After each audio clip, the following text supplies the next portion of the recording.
Welcome to the Big Kickoff Football Show with Mr. Neil Dobbs, Mr. David Bugle, and myself, Roy Shanahan. And Dave, today Newcastle owners found out exactly what they've got in front of them, and it's going to be a long haul, isn't it? Yeah, and very strange. Obviously, there was a bit of a delay with, and by all accounts, it looks like all's okay, and the guy's in a stable condition. But they've another 2.5 months before they can do anything apart from a manager, which we fully expect, especially after losing today. I'd be shocked if by the end of this show it's not changed. But that's all they can do. So the damage could be done, lads. And I'll just give you one stat from. I watched a bit of this. The overlap Gary Neville's thing with the fans with Scholes and Carragher. This is memorized slagging Newcastle fans being insufferable and what have you. 78% in the fan survey thought it was a realistic ambition to be in the top half of the table by next season. 78%. Like, how about staying in the Premier League is probably the most realistic ambition? Like, for sake, and even the way they went on today was ridiculous. Like, you know, I think it's obvious the man's going, but to kick him while he's down, and they weren't even cheering, even when Saint-Maximin turned it on a little bit in the corner near the end before he got the second goal. They never even rustled up a cheer. They just didn't give a crap. They didn't give a crap about the team. And now all of a sudden it's all Steve Bruce's fault, even though they've been moaning about Ashley from day one. I'd tell you, I'm going to rob Kevin Keegan's. I'd love it if they got relegated. You're not a Newcastle fan, Dave, at all. Look, Newcastle are a football club. Simple as that. Not the biggest club in the world the way they want to go on about it. Like, they are horrendously annoying. Apparently, the two experts that were at the debate, they know for a fact that they've the worst training ground in the Premier League. I'd love to know how they've seen all the other 19, but it's the worst in the Premier League. So that's going to get fixed. And everything else is horrendous. So they're just delighted. It's the money's in, and they're all wearing their kind of Middle Eastern headwear today and all, and they couldn't care less where it's coming from. They're delighted, and most of them probably would have voted to leave as well, but now they're all wearing Arab headgear. You know, it's just nonsense. Some of the carry on, but when it comes to football, they're in serious trouble. Even the way they were fighting for it, well, the lack of fighting in the last 15 minutes from that team, even they were like, the gaffer's gone. Let's get our finger out when the new one comes in. Or else half of them already know, well, I'm gone as well, so why should I give a crap? Very, very strange situation for the next, 8 months. It's going to be very, very, very weird. But Dave, you do have to admit, if they have this backing behind them, it is only a matter of time before they will become a force. Yeah. Now, if the next 2.5 months goes really bad, it might have to wait an extra year or two longer. But if Newcastle fans are within 2 seasons, they'll be top of the table the way they think with their realistic ambitions. Listen, it's going to happen, and there's no denying it's going to happen. But Jesus, lads, they're only sitting in the stands for the first time. Relax, stay in the Premier League, and then start dreaming of the superstars, which aren't going to come for the first couple of years. But it will come, and there's no two ways about it.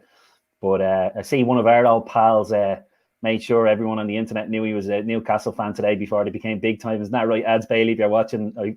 Just to remind everyone he was a fan before they hit the big time. So it's the first time I've heard him talking about them in years. So there you go. Neil, when you look at the Newcastle team at the moment, watching the game against Spurs, you look at some of the players and you can understand why they are where they are. They do need backing heavily. You've got the likes of Joe Linton, who was more of a panic boy, or it was definitely a poor acquisition, as we don't know if he's a winger or if he's a striker. If he's a striker, he's not a very good one. He doesn't score goals. If he's a winger, he's not a very good one because he doesn't supply goals. So we're not quite sure what he is.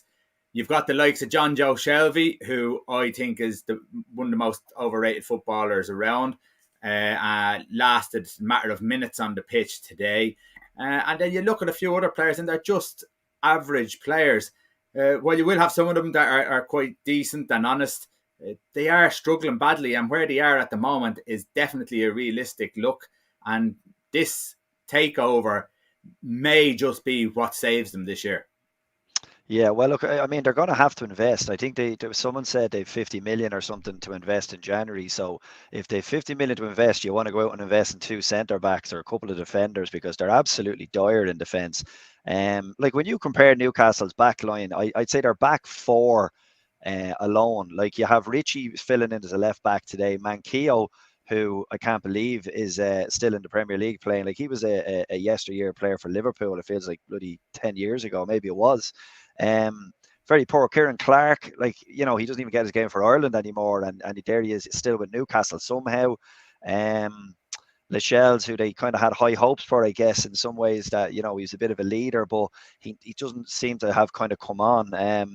Really poor. I mean, the quality all over the field. You take Sam Maximin out of that team, and in fairness, Callum Wilson today, I think, can lead a line for you all right. But you're basically looking to build a team around Wilson and Sam Maximin because they're their stars now. That's it. That's the star level for Newcastle. So, as Dave said, they're really building from the bottom here. And the first priority is to stay, spend your 50 million, whatever you do. They might have to go bigger than that if they're in dire straits come Christmas when that transfer window opens. It could be an emergency fund where they absolutely have to stay in. Now, I'm sure there'll be a new manager in by then. But I mean, I don't care who you are. Look at what Rafa Benitez, who I would say is a very, very shrewd operator in the Premier League for the last few years, could only barely get a tune out of him to get them above the relegation zone. So realistically, they have to hope the teams around them are as bad, are equally as bad, and they have to hope then that they can pull a bit of quality in from somewhere. Yeah.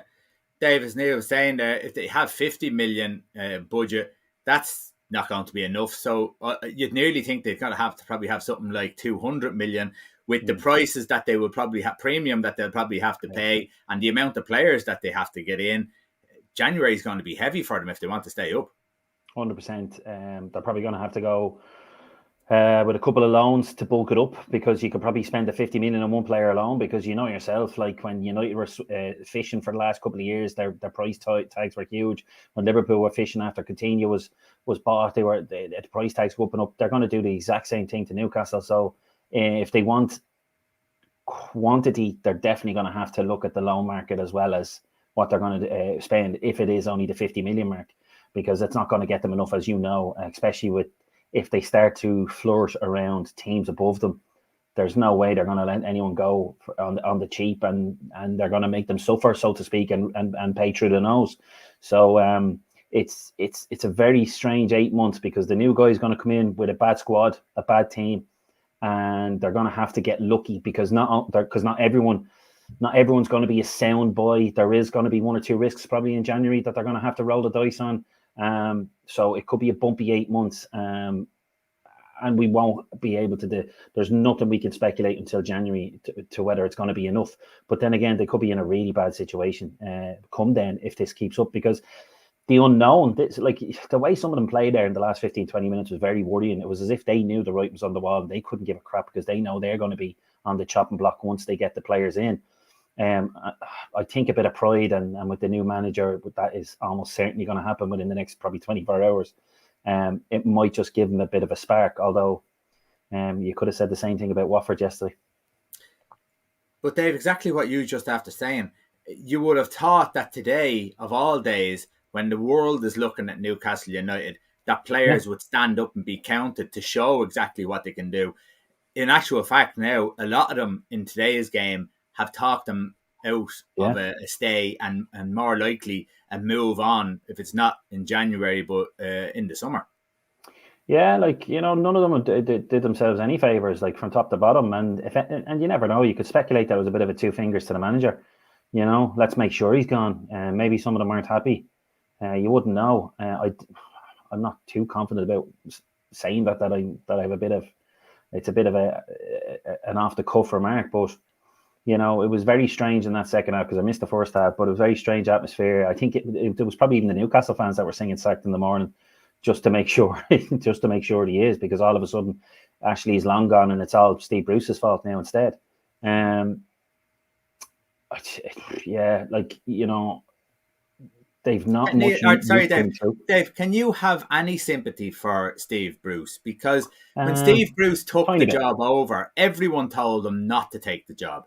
His closest friends General people in the general public were talking about it, saying he's only going there. He's a bit like Ronald Koeman at Barcelona. You're going to get slaughtered. There's no way of winning in that job. You know, it may be your only chance of ever having that job, but there's no way you're going to come out in a good light, especially with Mike Ashley there. And then, of course, it was talked about beforehand that if someone took over, he was going to be gone anyhow. So it's all to come to fruition. So everything that's there, and people are saying, and even the commentary today, we're going on about Steve Bruce. You know, it's a bit unfair on Steve Bruce and what have you. But it was in writing already before he even took it. No. But then you could have said the same about Rafa. Why did he take it? It's stature and Premier League management, and pick any of the managers that took the gig. You know, I'm telling you now, if that job was up for grabs last summer, I'm telling you now, Frank Lampard would have been knocking on that door taking it, because it's a Premier League gig. Mark my words. So I have a tiny bit of sympathy for him. But as I said, it's Newcastle, so I've next to none, to tell you the truth. And I'll gladly be wrong in a few years' time. I'm at the very top. But we all know what you're going to have to do to get to the very top. And that's just to completely overhaul everything with the billions that they have. But, you know, it's his local club, his hometown club, his probably one and only chance to do it. Probably a poison chalice from the get-go, which he knew. But, you know, if you were in that position yourself and being a United man and United are in dire straits, you'd probably still take it because it's the one and only chance to take it. But at the same time, he's going to be well looked after. He's going to get his payday. He's okay. Don't you worry. He'll be okay. And he'll probably end up in the Championship. It could be his last kind of big Premier League gig, and the new guard will come in and take over. And he's finished on a high on a 1,000 gig as a manager. At probably this level, because I'd be shocked if somebody in the Premier League takes him on after this. And it's not necessarily down to what he's done at Newcastle. It's probably just his time is done now, and they need to start looking at the new guard. Yeah. Neil, we've had a week to think about it since we talked about it on the Big Kickoff Football podcast. Who do you think is ready to step into them shoes now? I mean, I don't know how big do they go. Like, if you're Antonio Conte, are you saying that, Newcastle is your next gig? I don't think so. I think it's too soon. You need a safe pair of hands, to see them through this season. Do you know what it is? And jokes aside, I mean, Allardyce was there before, wasn't he? But that's what you need, a guy just to save them, get out the door. You're on a 6-month contract. You're not going to be the permanent solution, and then cement the position and then go gung-ho in the summer. They need months now to plan. They need transfer windows to go through.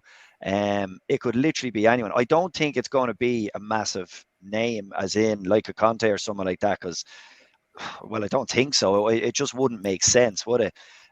Because it's a rebuild process. Sam Allardyce wouldn't make sense either, because you've got to get the fans on board, don't they?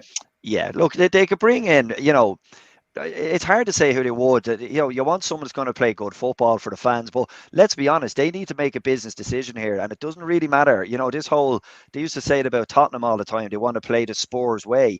What's the Newcastle way if you're playing in the Championship? It's bloody no way. So they need to just relax, as Dave is saying there. They haven't done anything yet. They're not in the Champions League spots quite yet. So cement the position, get the manager, consolidate, keep them up, and then go nuts in the summer. But they're going to have to get someone in there really, really quick. And they're getting to that stage where you almost feel it's almost like a crisis already, where they need one of these, rescue managers like an Allardyce to come in and do something. Like, I mean, you wouldn't hand that job to Frank Lampard. What the hell is he going to do with them resources? You need experience now. Funnily enough, if you were being really shrewd, I'd go and have a chat with Roy Hodgson and say, I know you just retired, but can you give us 6 months? Keep us up, steady the ship. He's that type of character where he has the experience. I would have said Ranieri because he would have had the experience, but he started off a rocky one. But that type of character, do you know what I mean? Someone that can hit the ground running, has a proven plan, has done it in the Premier League, and just, to keep them up. Okay. Yeah. Dave, I looked at Spurs today. Didn't think too much of them. I think the difference between the two teams, where that Spurs have superstars up front. Did you see anything different? Yeah, that's about all they had. To be honest, like, you could see it. Like, there was a bit of spark in Son today. Mora, even Ndombele was like, look, you have to be realistic in the opposition as well. Like, between their first goal and their last goal, there wasn't much that Newcastle were offering, in my opinion. And Spurs should have put it to bed probably a little bit earlier than that, to be honest. But that was just it. They had a bit of magic dust compared to Newcastle, and their backline is still very ropey. Emerson Royale is a bit dodgy. Reguilon is hot and cold sometimes, and then my pal Eric Dyer. I'll leave it at that. Yeah, exactly. And Romero, I don't know too much about the guy, so I've no idea just yet exactly where they sit with this fella. But yeah, there's still a few missing pieces, although they are sitting with 15 points, which is a bit baffling. But whether they be able to maintain that, I strongly doubt it. Okay. Liverpool yesterday, as you said, Neil, Ranieri took over at Watford and soon enough found out what kind of job he had. But Mo Salah turned on the magic again. And I suppose the question now is out there and people are talking about it. Is Mo Salah the best player in the world at the moment? Well, Klopp is after saying he is, so that's good enough for me. Do you know what it is? Look, it's a funny kind of debate. You're better off being the best player over a season, or the best player. You want to be the best player over multiple seasons. But I think right now, in the kind of form he's in, and let's be honest, right? I think Lewandowski did he bag a hat trick there the other day? He was outstanding. Like he could be doing what Mo Salah's doing. We just don't watch it week in, week out. But for my money in the Premier League at the moment, just on form, on everything he seems to touch, just kind of turns into goals at the moment, which is great. Yeah, I think he's the best that there is, or one of the most in form. The question is then, can he carry it through for the season? Can you get him through, to May next year playing the way he is? But the goals he's scoring, the little touch of class, the goals to yesterday and last week, the one against City, are just absolutely ridiculous. To do them back to back, you kind of get one of them a season, maybe kind of one of them wonders, the wonder goals. But to see him do it, two of them in a row, was just unbelievable to see it live. And yeah, just a question, can he go further? So Klopp has given him the seal of approval. He said it's a no-brainer. I don't know why it's a mad discussion all of a sudden, as if it means something. For Mo Salah, it won't mean a whole lot unless they come away with silverware at the end of the year. The other stars are fading, that's why. D'Or coming up and sneaking up, and the Ballon d'Or. He wants to bring that to Anfield. Dave, you were kind of shaking your head when I mentioned player in the world. There was three massive trends. One of them is a Strictly one, and I'm going to stay away from it. There was three massive trends on Twitter yesterday, and it's obviously Salah is now the best player in the world, and Edouard Mendy is the best keeper in the world all of a sudden as well. Because we have to label everyone all the time. It's just so annoying. The guy's in great form. It's as simple as that. But at the same time, I'll be honest with you, what's really all that different from the last 4 seasons? It's because we need to have a star. The other two guys are fading, and we need to put somebody else at the front. And now they're scrambling. Now it's Haaland and Mbappe and it's Lewandowski. Oh, maybe it's Salah. That's what this is. Salah's doing not much different than what he's done since he arrived. And people need to realise that. So I'm not saying any different. My opinion is the same as it's always been. He's got a few of these goals in his locker. He's banging them in every year consistently. It's just now they need a new star because the other two boys, they're starting to take crowns off their head and move on to the next generation. And that's why all of a sudden, is he the best player? We need to give to somebody else because the other two are on the way down. And it just frustrates me. And same with Mendy. He's now the best keeper in the world by bar none. And then there was a Strictly one last night, which was funny. Won't go into that one. I fell nearly through the head into one of the dances and then realised what he was doing. He was itchy. Oh, better not. Allegedly. Tell us, Dave, if there was any other player in the world that you would swap Salah for, who would it be? No one at the minute. So he's the best player in the world. I wouldn't swap. I wouldn't want to get rid of him at the moment. He's doing nothing. His levels are still where they are. Why would you?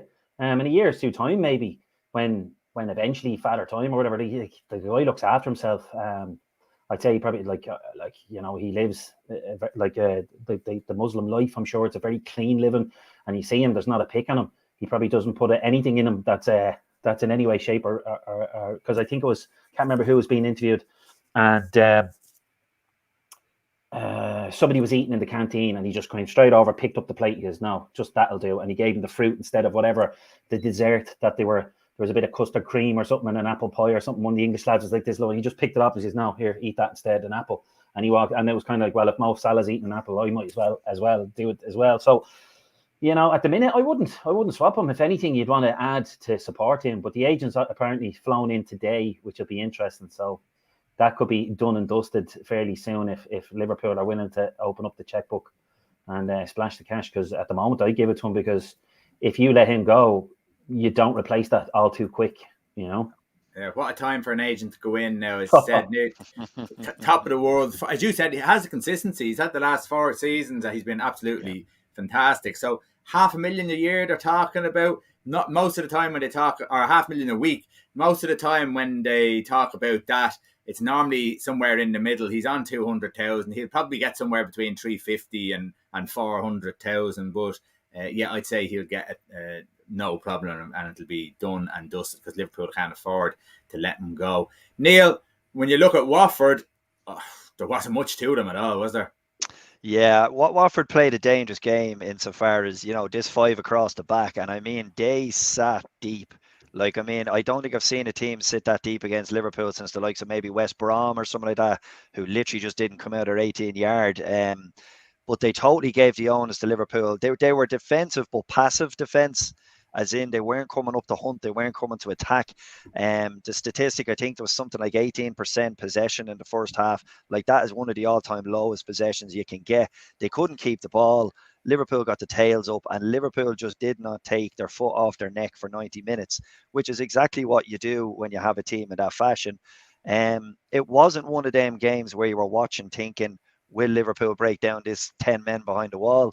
You were thinking they're just going to pick them off. And I think it was as soon as Salah took on Danny Rose, who, by the way, has turned into some barreler overnight. I'm glad you said it.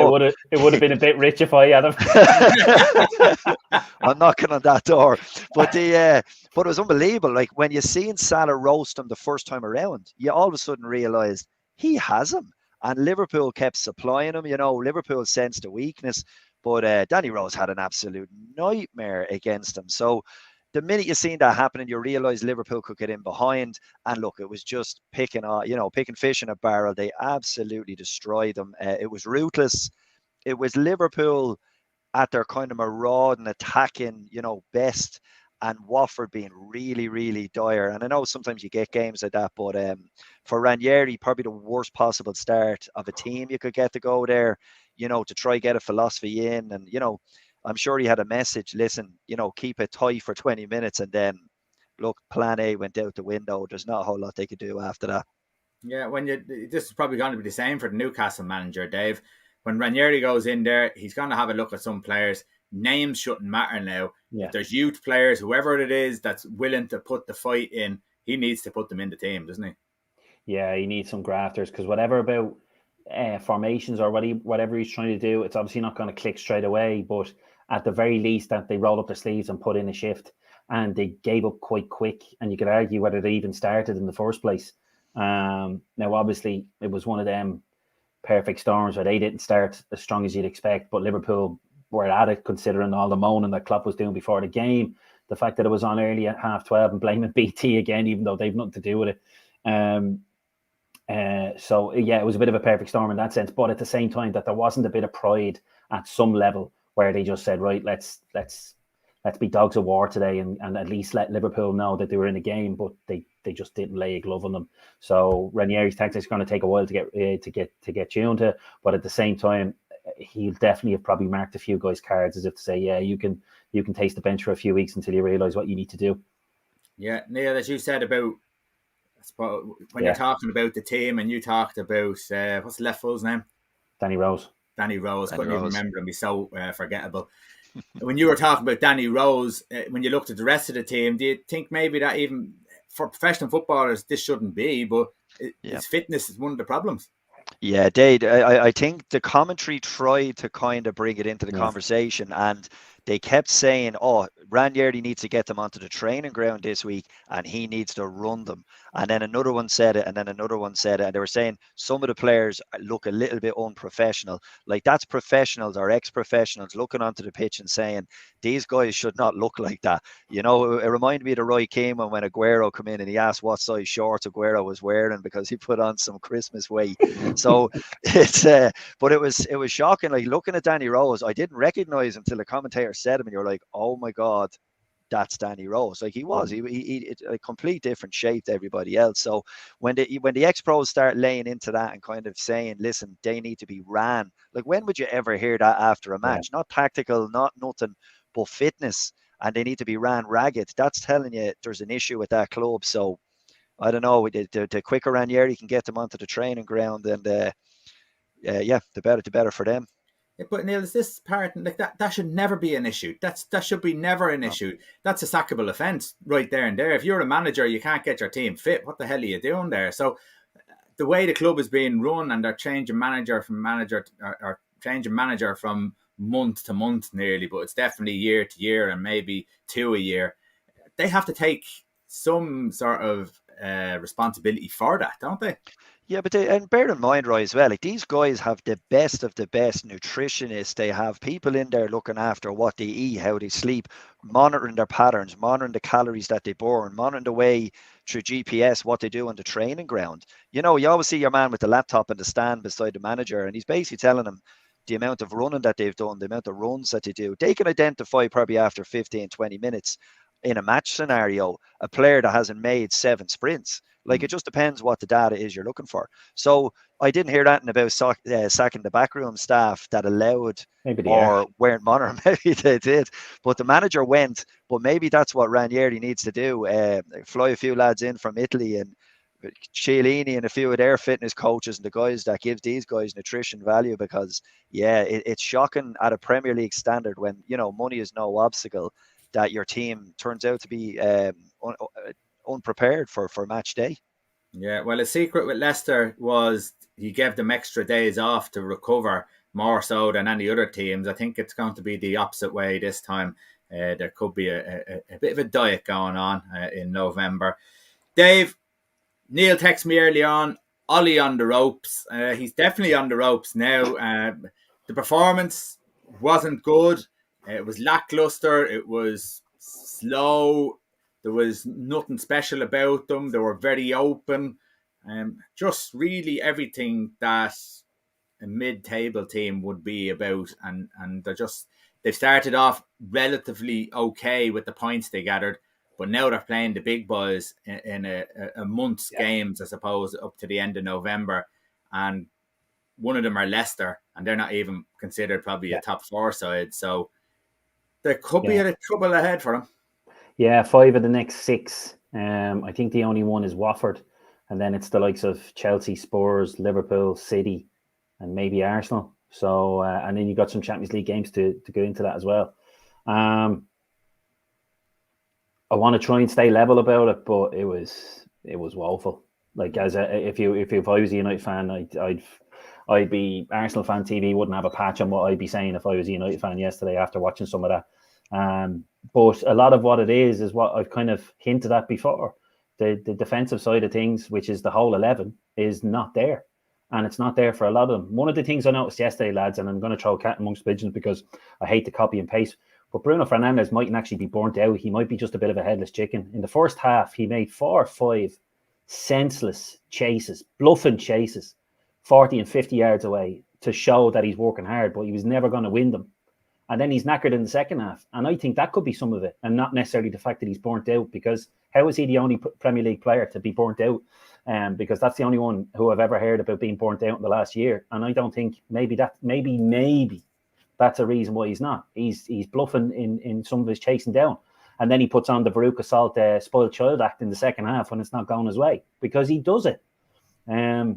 15 of his 18 goals last year were penalties. So is he all that? The fading star did nothing yesterday, absolutely nothing. And I put Sancho ahead of him yesterday, and he was woeful. Pogba, his words afterwards made me angry, and I should be laughing. I was angry because in my opinion, he was hinting there needs to be a change. I know exactly what he means. The gaffer. And he thinks that's what's going to fix it. That's exactly what he means. I'd be shocked if it was anything else. And I'm like, that's cheeky. Maguire was in trouble from early on, so the gaffer Ollie should have done something about it. My pal AWB got caught a couple of times, but he's still an amazing defender. That was mentioned 50 times by the commentator yesterday as well, because that's what you have to say, because that's what everyone else does. Matic got caught a couple of times because he's too slow, which is what we said millions and millions of times. And poor old Donny, poor old Donny sits on the bench as usual. So he's obviously dead to him. And De Gea, unfortunately, couldn't keep him in the game like he did with many times when they struggled a few years back. But he tried his best. But there was nothing. The only thing I will say is, if Solskjaer has these two things between his legs, he needs to nurture your Greenwoods and Rashfords and a few others, because they're the future of this club, and not the Bronze Adonis or even his pal Bruno. They're not the future, but the likes of your Greenwoods are, and they need to be protected and make sure that they get their share, because they're the ones who are going to get them out of this trouble in 4 or 5 years' time when the others are gone. Okay, Matty says, as bad as it gets yesterday, all well and good having the attacking players. If you can't do the hard graft without the ball, no plan, and hope for individual bits of play to win us the games. And he says also, Maguire poor for all 4 goals. This was an interesting one, Dave. I'll go back to what you were saying, because I had a lot to think about when you were saying that, but Matty's jumped in there, so I'm going to let Matty get his word in first of all. Yeah. Maguire was poor for all 4 goals. After the game, Solskjaer admitted that he may have got it wrong playing Solskjaer. It was a risk, and I don't think it came out right. That's poor. That's more than poor. If someone's not ready to play, what does that say about Boy or anyone else in the squad who should be playing when your other centre-backs are injured? So what he's basically saying is, I had a player who wasn't ready to play, I played him, and it cost us the game. Yeah, that says a lot, Dave, about the manager, doesn't it? And then some desperation. And then it says a lot when he does nothing about it during the 90 minutes. It was obvious he was struggling, and he realised he made a mistake and then let it go for 90 minutes. I'm not trying to rub salt here, but I watched the last 5 minutes, 10 minutes of the Kenny Dalglish documentary tomorrow, because I've never seen it. And the reason why he left was, remember the Everton-Liverpool 4-4 draw, and then he left. He basically said he knew what the problem was, and then Roy Evans said, no, leave for a minute. And because he didn't make the decision, he knew what needed to be done. And he said, if I can't make decisions anymore, I got to go. And that literally, as soon as you said that, I went straight back to that this morning. There was a decision to be made in the middle of the game, and he didn't bother his arse doing it. Considering he knew he made a mistake at the start, he should have rectified it during the game. Instead of saying, because one thing Ollie's good at is saying the right things after games and saying things at interviews, and he's great at the sound bites. And he goes on about the United way, but I tell you one thing, he can talk about it, but he has no clue how to get his team to play that way. And I'm a Liverpool fan, so I should be delighted, but I'm bored of him. As long as he stays there, great, but I'm bored of him. I'm bored of listening to him, and I'm bored of listening to your Pogbas and Fernandes. And allegedly, Ronaldo wanted to storm down the tunnel, and Solskjaer, the only thing he probably did was, here, get back out there and at least wave to the away fans. He just wanted to go off, because he probably realises what a mess he's after walking into as well. And his career, the Juve move and probably United move, is to preserve his career, and he's messed up. Messed up. Dave was talking, Neil, about the likes of Pogba, Fernandes, Ronaldo, saying that Greenwood and Rashford are the future. It doesn't make a difference one way or the other. If you and I've been behind Solskjaer all the way. I wanted him to do well. I think he has done well. I'm not going to say he hasn't done well. He got them back to a place where there was a bit of consistency. There was a feel-good factor around. But it looks like now that he's got them to the level that his experience will allow him to get to. Now, at the moment, he looks like he's struggling, first of all, to deal with big-name players. Second of all, to deal with problems on the pitch. And third of all, to understand how to fit a team together, and maybe to realise that he can't fit everyone in. And with this Manchester United team, he seems to be trying to fit all the egos into the team and keep everyone happy.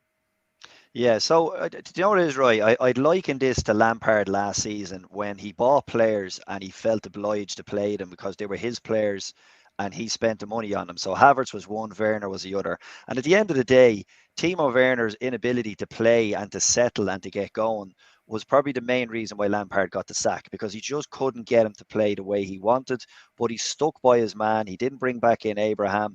Thomas Tuchel walks in and he owed nobody nothing, absolutely nothing. And he was ruthless from day one.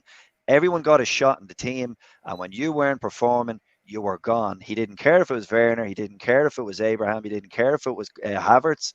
And he literally went, right, it's sink or swim. I don't give a crap about you because my ego is bigger than you guys. Solskjaer will never do that. He just doesn't have it in the tank. So what he's doing now is he's playing square pegs and round holes. He doesn't know what to do with Sancho, who is now a left winger seemingly. He was playing more central even in that game at times. It was weird to see him tucking in. Pogba, he's after flipping on the, his established Fred and McTominay scenario, and he's gone with Pogba in beside Matic. Matic is finished. He's afraid to drop Fernandes. He's damn well sure afraid to drop Ronaldo because it becomes a massive story. Like, there's an argument to be made that you put Cavani in that Man United side, he'll press from the front, he'll close the guy down, and he will put in a serious shift. So something has to give. I guarantee you, Tuchel would not have lined up at that team yesterday because it was too open. You had all the attacking players on the pitch at the same time. I texted you joking, Roy. I was saying it reminded me of the time when Ireland played Holland in Lansdowne Road. And at the end of the game, they had like 6 strikers on the field, but they didn't have a shot. They just lost. It was like the panic set in and he went, quick, get on Rashford, get on Sancho, get on Lingard, get all these boys on. But they've no way of playing anymore.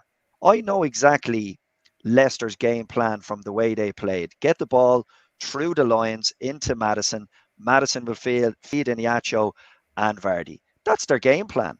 But they were comfortable in possession. I've no idea what Man United's game plan was yesterday. Absolutely no idea watching them. Even the two holding midfielders, Pogba didn't try a leg. Fellas walking by him, playing through him. Fernandes, Dave said, on the single man press, which I did notice actually, he was a single man press, and then the arms went up in the air as if to say, hey, where's the other 5 of yous? They were miles away from him. Miles away from him. So it's weird to see United churn out a performance like that when you look at the names, and like it's names and reputation at the end of the day. Look at the names. Paul Pogba went out for France during the week and he had a blinding game in the tournament. And then he turns up for Man United and literally jogs around the pitch. It's just shocking. Fernandes, I don't know, I didn't kind of throw the eye over him, but maybe I think he has to look at leaving one of these guys out and bringing back the work ethic. Like if he learned that out of Sir Alex Ferguson over the years, you had Ji-Sung Park, you had Carrick, you'd go, these boys put in a serious shift. They John weren't the most O'Shea attractive playing player. centre midfield. John O'Shea. Neville said that yesterday. He says there's a reason why me, Ji-Sung Park, Michael Carrick, Nathan Cleverley played, because you need grafters as well as the fancy players. He's basically said that. He said, yeah, you've all the fancy, but there's no graft on that pitch. Do you remember he used to play the two twins, Raphael and the other lad? He used to play them as wing backs sometimes, just crazy stuff, because he wanted to inject energy. He wanted to inject a bit of urgency. Them guys would run all bloody day for you. So I don't know what the stats are as far as Man United making sprints, closing down defenders, etc. But it was piss poor yesterday because I didn't see any of it. When I texted you, Roy, I think it was about 58 minutes, and I had a good feeling Leicester were going to nick something in that game. It just felt so in control for them from start to finish. And that led me to say, do you know what? If I was a Man United supporter now I know it wouldn't happen because he probably managed Liverpool, I'd much rather see Brendan Rodgers and the strategy that he has implemented now at Liverpool and now at Leicester. I would much rather see him as my manager of my club than I would Ole Gunnar Solskjaer. I just don't get it. I think he's ran his course at this stage. He's done, as you said, I think he did well. He had a couple of nice purple patches. But for a club like Manchester United, in the stature that they are, the money they have, the global size of them, it's just incomprehensible that they have a manager that just doesn't have the experience. Just for a split second there, like as you said about Rodgers and I suppose, where you give him a bit of credit. He obviously knows how he wants to play, and then the players he gets are to fit that system. So one, what is Ollie's system, which I don't know, and then two, is he buying the players to fit that? And the second question is, I don't know either. So both of them questions I don't know. Roy, being a United man, would you know the question to either of them? Like, does he have a system in two? No, I think that basically his style of play is he has certain people in certain positions go win me the game. It's like we've been talking about earlier on. Put the stars out, they'll go and win the game. But there is no game plan, because when you looked at the first half of the game, Leicester were dominating the game. United were penned back. United don't play. I was watching the Liverpool and Watford game. Liverpool are on the front foot all the time. Now, different level of team they're playing against. But Liverpool are like that in every game. They're on the front foot. Whether it be Man City, they'll still try to be on the front foot all the time. United against teams are sitting back now, and you can call it counter-attack all you like, but if you're playing Ronaldo up front, you can't play counter-attack in football. You've got to be pressing, and you've got to get deliveries into the box and give him opportunities to score. Otherwise, why are you playing him up there? He doesn't feed off halfway line through balls anymore. He feeds off getting the ball into the box and doing his thing in the box, and that's what he does. So I do think that it's very unfair to point the finger at Cristiano Ronaldo, because you know what he gets from him. You know how you're going to get the best out of him, and he's not doing the job. And I think Solskjaer, as I said already, I've backed him all the way, but now I think he's shown his limitations, and with the team that he hasn't got the bottle to pick the right team, and I don't know if he even has the know-how. And when you bring Sancho in, who's played right wing, and they constantly play him left wing, I still think Sancho's miles overrated. I'm delighted, because when I seen him, first of all, over in Germany, I didn't see anything great about him, and I'm delighted that my gut was right. I don't see anything in him to say. Now, I hope he comes over. I hope he there's a purple patch and he's unbelievable, but I don't see it now. Last year, Roy, when you played Leicester, I can remember one of the games where you kept pressing Johnny Evans in possession, and they ended up, you turned over possession from pressing them high, like what they did to Maguire. And Man United then you had McTominay and Fred, they were pushing up the field, pressing in on top of them, and that's how you got your goals. But yesterday it was so passive. Like, Leicester passed out of the back line. It was unbelievable. You look at Pereira on the right wing for Leicester. He was up and down that wing like a yo-yo, and he was a presence on the field. Whereas Luke Shaw, I can't remember a single thing that he did. Even as, he's generally decent going forward, at least. Very little of that. But I'm very surprised that Solskjaer knew a winning way to play Leicester and to press them high and to get at them when they tried to play out of the back. And he completely reverted, whether it was intentionally or not, whether it was the players not carrying out orders or not, I don't know. But it's just like you surrendered possession to a team that's comfortable in possession. It just felt wrong. Dave, you're the chairman of Manchester United, or the owner, whoever makes a decision there. Do you sack Solskjaer now? Do you keep him on till the end of the season? What would you do? Well, the rumours and a lot of the websites, like, apparently he's still safe enough at the moment. See, I think what it is, the dynamic there is, it's a bit of a team thing where I don't know how much he controls the transfer. I think that's why they probably like him, because he's quite happy for them to play fantasy football and buy who they want to, because I think that kind of dynamic, they're happy enough with it at the moment that they have a bit of control over him, because obviously Mourinho, they did not back him in any way, shape or form, and he knew they had problems. And they didn't back him. But for some reason, they seem to be backing him, but maybe it's because they can buy who they want to buy. So I don't know. If it was a real chairman, I'd be putting him under pressure without a shadow of a doubt, because I'd be bringing him in going, listen, we've backed you this year. We've brought in one of our ex-legends who still has it in him to put the ball in the back of the net. Are you going to come up with a way of playing that will play to his strengths? Because he was anonymous yesterday, because there was absolutely nothing for him. He didn't do a lot himself, but there was nothing there. So therefore, he was a passenger. So why pay the wages? Because obviously the fee wasn't that bad. Did you do it? And then Sancho, I don't know whether it's even a Solskjaer player, because they were after him for so long. So I doubt if it's even he had any control over that. So I'd say it's a bit of, he's going to get away with it for a bit longer than a normal manager would, because I think he accepts the way it is. He's a bit of a, I don't know what it is. Yes, A company boy for the powers that be. That's the feel. That's the look at that dynamic at United at the moment.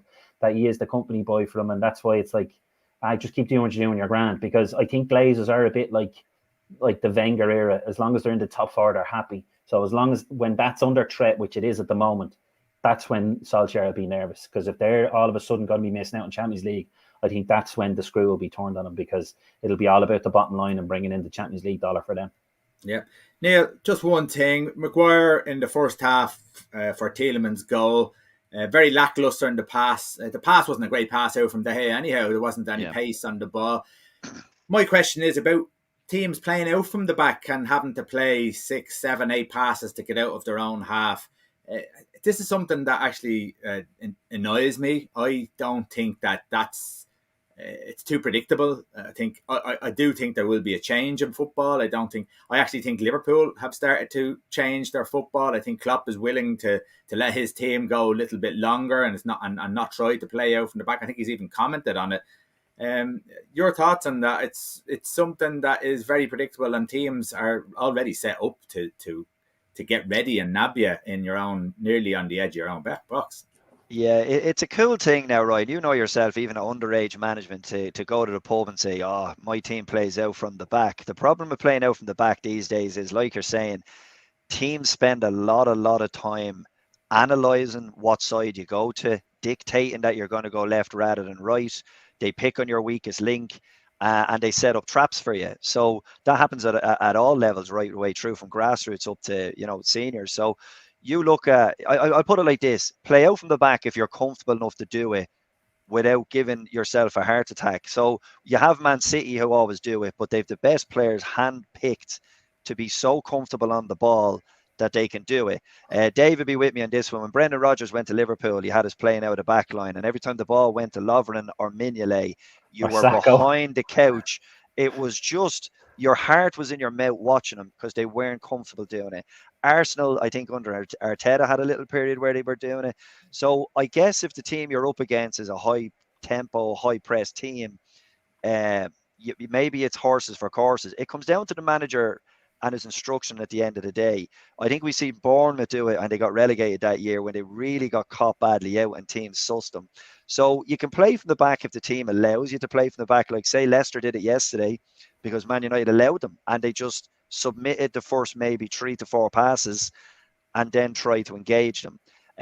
But if you don't have the personnel comfortable enough on the ball to take a ball into possession when there's someone on them or closing them down, then yeah, if you don't have the personnel, and it's not go hoofball, it's just an angle ball or a different type of pass to relieve the pressure. So it's horses for courses. You have to see the personnel, and if they're not good enough, stick to a tried and tested, punt out to your left or right winger. Okay. Dave, Brentford have made a show of the likes of Norwich, Newcastle, Burnley, Watford. Against Chelsea yesterday, they almost dominated the game. The amount of chances they had. Now, of course, Mendy, who is an excellent goalkeeper, pulled off some amount of saves yesterday. But it puts those other teams to shame about how they played and how they went about their business. And in every game that they've played so far, they've been competitive. And it's great, and it's fresh to see, isn't it? It's this new tactic that hasn't been used for many a year that's showed up every now and then, and I noticed it in the 2018 World Cup. It's called fucking hard work. You roll up the sleeves and you get the legs fucking moving. Like, that's literally in a nutshell. Have they got superstars? No, but have they got a hard-working team that are going to make any team work? Yes. Look at Leeds last year. They're in the top half of the table last year. Why? Because they fucking worked hard. Like, Norwich do not work hard. Newcastle certainly don't work hard. Burnley are done. Leeds are struggling a bit this year. Watford certainly don't. And United are slipping down because they're not working hard. It's unreal. But Brentford deserve more credit than that, because how on earth did the ball not hit the back of the net at some stage yesterday? It was a siege near the end against somebody who was top of the table and one of the favourites for the league. It was a joy to watch for that last 20 minutes, half an hour. They were like Chelsea should be sitting in that dressing room going, that could be a big one, lads. That, one of them championship matches where you go, we got 2 points here today that we didn't deserve, or even 3. like they'll walk away very happy with that one and say, yeah, I'm glad that one's done. So credit to Brentford for what they did. It's just a very unfortunate that they didn't get something out of it. But for Chelsea though, I'd be definitely running out of there as quick as they could, going, yeah, happy days. That's a 2 points on everyone else. But as I said, I don't want to be an injustice to Brentford. They actually play very well. They're very clever in what they do. They're very much they heavily look at set pieces, and they look at kind of what the other team set piece. So they're very well drilled outfit, but they all buy into it. It's not rocket science. When a team buys into what a manager does, and then there's results off the back of it, it's just a perfect storm. And hopefully long may it continue for the season, because yourself, if you lose a game or two and then a bit of doubt creeps in when new teams have a great start like that, I'd like to think Brentford won't be that type of team. I'm not saying they're going to definitely stay up in the top half, but it was a joy to watch, seeing a team like Brentford not just rolling over. Chelsea come in, take their 3 points and saunter home and go job well, and they earned them, and they really earned them. And even the overhead, that would have been some finish. What a save by Mendy, and credit where credit's due. Just a mad game of ball where a team definitely know they got away with it. Yeah, no, fantastic game. Really enjoyed the game. Neil, when you look at it from Chelsea's time, we've praised Tuchel so many times. As Dave said, he'd be absolutely delighted to get those 3 points out of the way. And he knows that teams are going to, around them, will struggle to get the full 6 points, I suppose, within the season off them. They'll definitely get worked hard anyhow. Interesting for me, though, is that Loftus-Cheek has snuck his way into this Chelsea side. What do you make of that, and why? I don't know how. So he went out on loan, and I don't know, he sold his magic beans for a cow, and I don't know what the hell is going on here. It's like he's come from nowhere. And I was watching Match of the Day the other week, and I didn't get to see the live game last week, and Ian Wright was talking about Loftus-Cheek. It was like the second coming. Yeah, this Ruben Loftus-Cheek is an animal, and he's great, and he's competitive, and by all means, there are clips of him had him marauding forward at 100, and he's a big unit. Loftus-Cheek is as well. Now, how all of a sudden he just comes back in and it's the second coming, I do not know. But credit where it's due, he's got in, he's got his chance. I think it's kind of because they're missing one or two and they're kind of relying on him, but they're almost egging Ross Barkley on now to take a leaf out of the Loftus-Cheek book and try follow him. But yeah, I mean, he's taken his chance. And again, I'll go back to what I say about Thomas Tuchel. He gives these guys a little olive branch every now and then. Ben Chilwell replayed him there. He hasn't been getting in, didn't get in for England, kind of the forgotten man. You were bought as a left back. We don't play left back anymore, play left winger. And he scored the goal. Tuchel just has a little knack for being a kind of a tough so-and-so, but when he gives you the olive branch, get in there. And they're obviously getting in because they're earning it and they're working hard and they're showing something. So whatever Loftus-Cheek, Chilwell, or ever are showing, Tuchel gives them their opportunity, and then someone else has to sit it out. It just feels to me like a real competitive dressing room. When you used to go up training years ago and there was 2 or 3 left backs or left winger, and you were looking at it going, oh, balls, I'm in trouble here. I have to work my backside off. So whatever he's doing at that club, he's bringing players out of their shell. He's bringing them up to a new level. Now, whether Loftus-Cheek gets in when Mason Mount gets back, I don't know, or whether he wants to rest him or whatever. But it's brilliant for Chelsea that he's beginning to get these players playing the way they should be. Yeah, someone else who's got their finger out, Dave, is Bernardo Silva. Nearly a forgotten man there for a while. Gets back into the team. Does brilliant for Portugal. He's back in the Man City team. Has found his form. It does show you, like, no matter what, these players want to play. And if they're not playing, and you make sure that you let them know that they're not doing the job, the top quality players will roll up the sleeves. Yeah, you ask a question, and then you say, and it's very simple tactics that some managers kind of tend to forget. It's all the nicey. Let's have a chat over in my office and explain. So listen, you're not playing today because you haven't been putting it in. End of story, or whatever it may be. So, like, I'm sure Tuchel's done that on a few occasions. And hey, if somebody stands up and makes a name for himself, do you know what? I'll give you another go and see if it's a flash in the pan or consistency. It's not rocket science. And I'm sure there's an element to that with Bernardo Silva, but he's a workaholic. He's one of the ones who always puts in a shift, right? Whether he's doing the headline grabbing stuff. And in fairness, he's got competition there with Mahrez. Mahrez stepped up a little bit more again last year. and there was a nice tussle. So when he's got his chance back, he's took it with both hands, and credit to him. Bit surprising City didn't open up a little bit more yesterday, but maybe that's down to our beloved no striker again. Is that why they're only winning 2-0 instead of the usual 4 and 5-0? Because I think it's 3 seasons in a row where they won 4 and 5-0 against Burnley. Only the 2 was a bit surprising. Now they battered them, there's no denying it, but they've also battered Paris Saint-Germain and a few others and come out with only they battered Liverpool and only got a draw. So it'll be just interesting. Is that going to be a bit more of a habit this year where the goals are not drying up, but and I'm saying that I'm looking at the league table, they've scored 16 and conceded only 3. So at least their defense is miserly. You know what I mean? That's the main thing. As long as the defense stays miserly, the goals, the 1 or 2 will be enough. But yeah, listen, there's not much you can say or do. You can't really find them anymore because they're so rich. So there's only one way to do it, and that's taste the bench for a while. Some players don't like it and will respond, and others will go, I don't care, I'm rich anyway.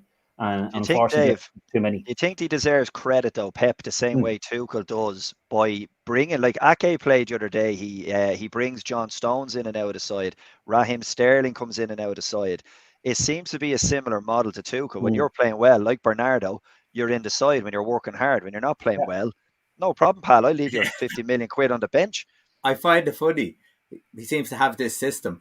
This is the system that was always used. If you play well, you're in. If you work hard, you're in. If you don't, you're out. It's not with stars. A lot of managers don't do it anymore. They pick and choose who they do it with, and that's the problem. And that's why teams fall apart. You have to do it with your whole team. If Bruno's not playing well, or Paul Pogba's, or let's face it, even Ronaldo, if he's not playing well, there's the bench. See how you feel. If you don't like it, you can stay there. Or if you want to do something about it, play yourself back in. And that's the thing. Like, they treat everyone roughly the same. I don't know anyone who's a rubber stamped in Chelsea or rubber stamped in City. And that's what you have to do. You have to treat everyone the same. Otherwise, players jump up straight away and go, F this, I'm out of here, or this is bullcrap because he's always playing, Yeah. Neil, you asked me not to ask you about Bernardo Silva. So why do you hate Bernardo Silva? I can't stand him. I absolutely can't. I will say, right, it's a Liverpool thing. The day they did the Guard of Honour and he was standing on the pitch with a cup of tea in his hand, he was like he just got out of the nightclub. He was in his gear, but he's wearing a big long jacket on a warm day with a cup of tea in his hand, so he wouldn't have to applaud them when they walked on the pitch. And there's just something about now. As a player, I'll give him one thing. He, as Dave said, he works his arse off. That's his trademark. Was when Pep had them playing at their best, he was one of the guys marauding and getting in people's faces and closing them down. He is a workhorse, but he's also a very skillful workhorse. But there's something about that type of character that day that it imprints it in my mind. I can still see the little shit standing there with his cup of coffee. It was like he had a hangover from the night before. He was only lacking a cigarette and a half a beard, and he'd no interest in it. But lack of respect. So there you are, Bernardo. I'll never forgive you for it. Southampton beat Leeds 1-0, which was an unbelievable result for me to see, because I just think Southampton are going to struggle, but shows me how Leeds are really going to struggle this year. Norwich, who are relegated against Brighton 0-0. Brighton are going to be disappointed with that, because Norwich aren't a great side. And then you look at probably one of the games of the weekend, Dave, Aston Villa against Wolves. And this game was topsy-turvy. Villa 2-0 up. And I think there was a goal disallowed as well. Yeah. It was all over the place. And to win it with the last kicks of the game, a local derby, it's what football is made for. 100%. And I'd say the match of the day commentators like that, because literally the first thing he said as they blew the whistle to the start of the game, this is going to be a black country derby, but we might have to wait a while because 80% of both teams, 80% of their goals is usually in the second half. And he was bang on the money, but it was very late. To be 2-0 up with 10 minutes to go and to lose a 3-2 is just, it'd be soul destroying. But you see the way they run into the crowd, and that, like, because that, imagine that was 12 months ago, would they even have celebrated that hard? Probably not. You know what I mean? But to run into the crowd and give it the big one as they did, that's why we love to watch football, and what a buzz. And especially for the away fans as well, up against it in Villa Park. Brilliant. But yeah, like just on a tiny bit of a serious note, like Dean Smith will be devastated to throw a 2-0 lead at home, no matter who you're playing against. But yeah, they're the great games where somebody turns it on for 10 minutes and gets them all. And even the free kick, I think it was going wide. And then to creep in the way it did, like, just another little kick in the balls when you're already on the ground, Neil, what do you make of Aston Villa? We'll just finish off on this one. What do you make of Aston Villa this season? Everyone was talking about how they've done shrewd business. They're sitting in 12th position on 10 points. They're probably not doing much more than what they had done on previous seasons. Still the same Villa?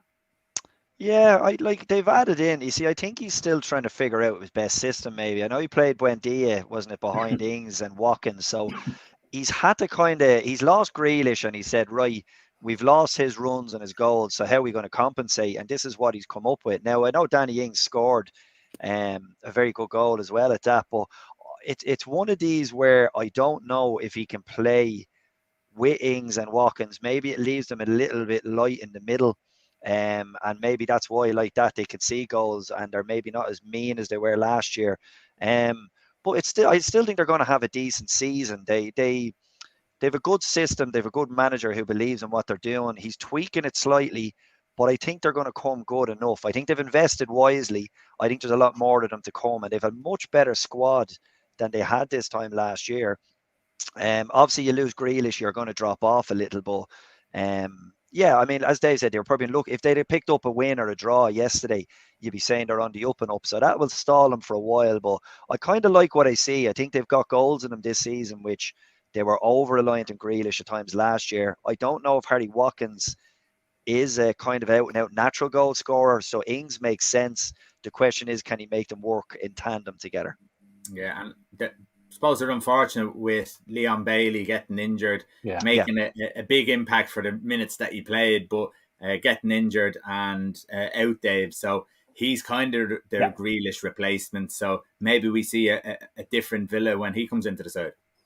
Yeah, 100%. Like, and I just had a quick look. Like, they've scored 12 goals already this year, but they've conceded 12. So they need to just tighten up a little bit because, like, there's goals in that team, without a shadow of a doubt. But maybe just need to tighten up a little bit in the back line, because like they can't just like Neil is goading me here. He is goading me into get bigging up Antonio. He should have had a hat trick today. He's back to normal. I think that's all we'll say about the Everton and Antonio game. Okay, listen, we're gonna leave it there. Neil, thanks very much. Dave, thanks very much, lads. And we'll talk to you again.